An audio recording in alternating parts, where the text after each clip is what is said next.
Hi friends, कैसे हैं आप लोग। आप देख रहे हैं शाही पाठशाला और मैं हूं Vicky Singh. Daily 110 important current affairs लेकर आपके बीच उपस्थित होता हूं। तो आइए शुरू करते हैं।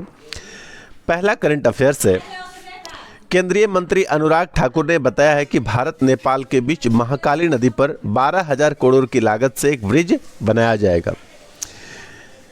काली नदी के बारे में कुछ और जानकारी हम लोग सुन लेते हैं। एक पुल धारचूला में भी बनाया जाएगा और यह पुल जो है काली नदी पर होगा। उत्तराखंड और नेपाल दोनों जगहों में रहने वाले को इससे लाभ मिलेगी।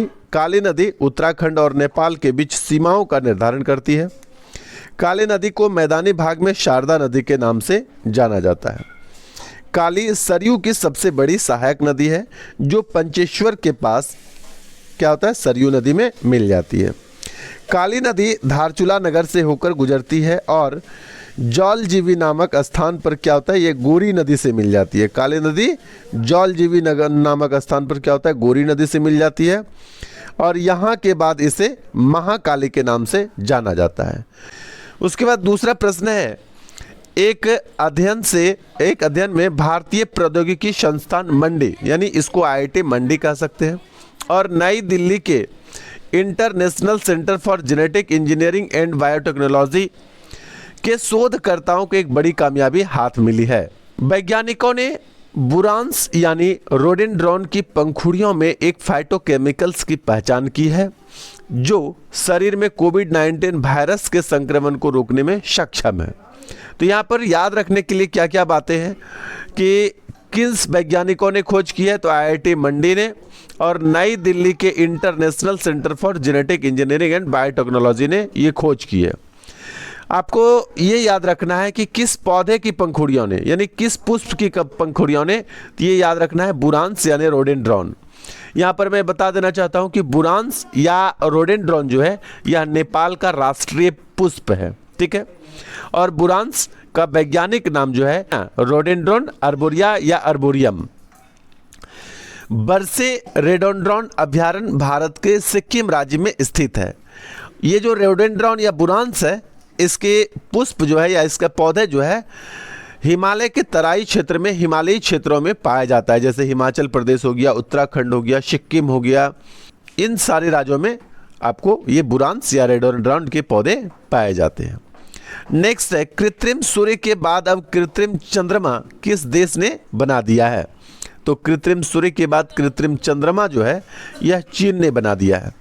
कृत्रिम सूर्य का निर्माण भी चीन ने ही किया था, अब कृत्रिम चंद्रमा का निर्माण भी चीन ने ही किया है।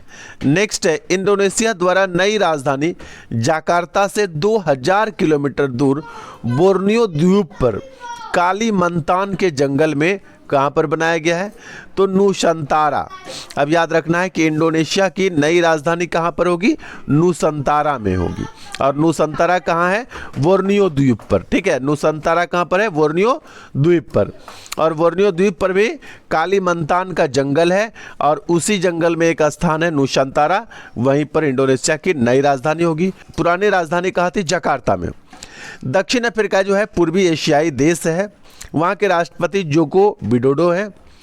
और विश्व आर्थिक मंच के अनुसार जकार्ता जो है इंडोनेशिया की राजधानी है, वो क्या है कि सबसे तेजी से डूबने वाले शहरों में से एक है। ग्लोबल वार्मिंग की वजह से समुद्र का जल स्तर धीरे धीरे क्या ऊपर उठता जा रहा है। सुप्रीम कोर्ट ने किस धर्म के रीति रिवाज से अंतिम संस्कार, यानी इसको अंतिम संस्कार किस आधार पर किया था, साइलेंस ऑफ टावर, इसके बारे में एक दो बात चर्चा करेंगे, इस पर रोक लगा दी है।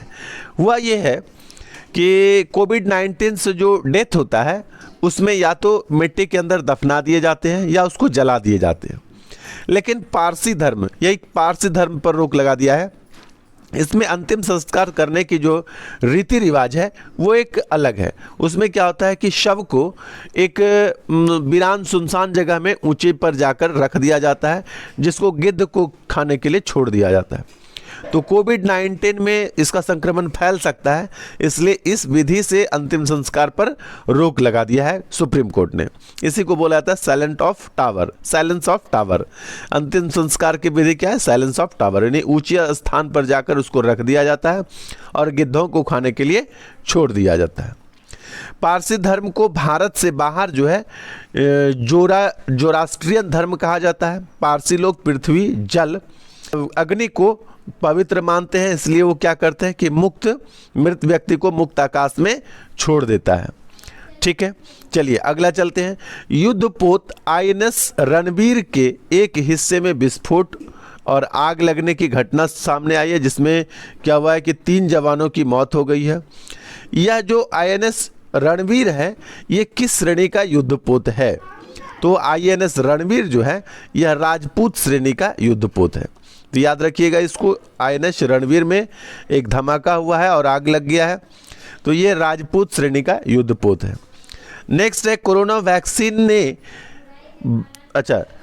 वैक्सीन ना लेने के कारण, न हो जाएगा, ठीक है, ए का काट दीजिए, लेने के कारण ऑस्ट्रेलिया ने किस टेनिस खिलाड़ी का वीजा रद्द कर दिया और वह ऑस्ट्रेलियन ओपन नहीं खेल पाए? तो याद रखिएगा यह विश्व स्तर पर काफ़ी चर्चा का विषय बन गया है। ऑस्ट्रेलियन ओपन जो है ये बहुत प्रचलित बैडमिंटन टूर्नामेंट है। तो ऑस्ट्रेलियन ओपन में कौन नहीं खेल पाए? क्या हुआ था कि वैक्सीन वो नहीं लिए थे, कोविड-19 वाला। तो ये खिलाड़ी है नोवाक जोकोविच। नंबर 1 टेनिस प्लेयर जो है सर्बिया के नोवाक जोकोविच को ऑस्ट्रेलिया ने क्या किया, ऑस्ट्रेलियन ओपन नहीं खेलने दिया, उसको वहां से उनके वीजा रद्द करके लौटा दिया है। नोवाक जोकोविच जो है 10वां विंबलडन खेलने के लिए ऑस्ट्रेलिया पहुंचे थे। अगला है दक्षिण अफ्रीका ने पूरी तरह से अफ्रीका महाद्वीप में विकसित अपना पहला उपग्रह लॉन्च किया है, उसका नाम क्या है? यानी अब तक वो जो है अपने यहाँ विकसित, पूर्ण तरह से विकसित कोई भी उपग्रह लॉन्च नहीं किए थे, लेकिन इस बार जो है उन्होंने अपने यहाँ पूर्ण रूप से विकसित उपग्रह लॉन्च किया। उसका नाम क्या है? तारामंडल। वो डोमेन जागरूकता उपग्रह है। तारामंडल क्या है? डोमेन जागरूकता उपग्रह। हाल के समय में जो कुछ इंपॉर्टेंट उपग्रह प्रक्षेपित किए गए उसका नाम है तारामंडल, हो गया दक्षिण अफ्रीका में, ये डोमेन जागरूकता उपग्रह है। अंगारा A5 जो है ये रूस ने लॉन्च किया था। उसके बाद है इनमारसैट 6F1, ये संचार उपग्रह है, जापान ने लॉन्च किया था। और झांजिंग ID ये संचार उपग्रह है, झांजिंग ID संचार उपग्रह है, चीन ने लॉन्च किया था।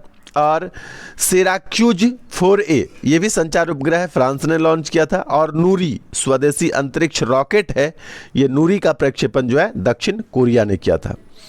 उसके बाद आगे लिए चलते हैं। अगला प्रश्न है किस देश ने पहली बार यातायात के लिए अपना इन्फिनिटी ब्रिज को खोल दिया है? एक ब्रिज का निर्माण किया है इस प्रकार से इन्फिनिटी की तरह है, और वो कहाँ पर है? दुबई कहाँ पड़ता है? संयुक्त अरब अमीरात यानी यूनाइटेड अरब स्टेट में पड़ता है।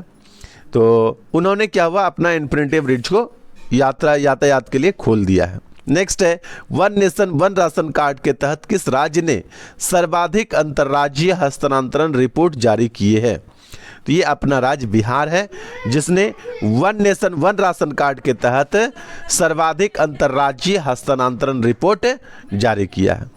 उसके बाद नेक्स्ट और एक क्वेश्चन है बिहार से ही। बिहार राज्य में नगर पालिका संशोधन अध्यादेश को मंजूरी मिलने के बाद बिहार राज्य में क्या हुआ कि नगर पालिका संशोधन अध्यादेश को मंजूरी प्रदान कर दिया गया। ये मंजूरी हमारे राज्यपाल फागू चौहान के द्वारा किया गया है।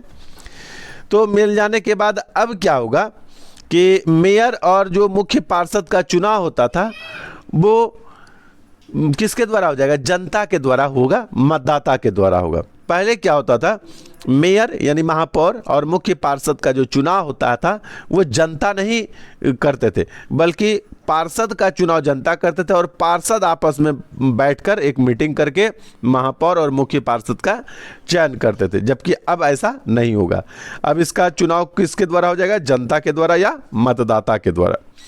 अब आइए चलते हैं आज के इतिहास पर।